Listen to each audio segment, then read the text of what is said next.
প্রিয় দর্শক, ভিডিওটি আজকের বিকালের গুপ্তছড়া জেটির অবস্থা এমন ছিল।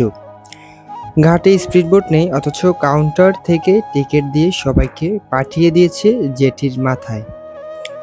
এর পরবর্তী সময়ে চট্টগ্রামমুখী মানুষের চাপ, এছাড়া খাল রেজিং না করায় জোয়ার ভাটা হিসাব করে ঘাটে আসতে হচ্ছে যাত্রীদের, যার কারণেও জোয়ারের সময় প্রচুর যাত্রী চাপ।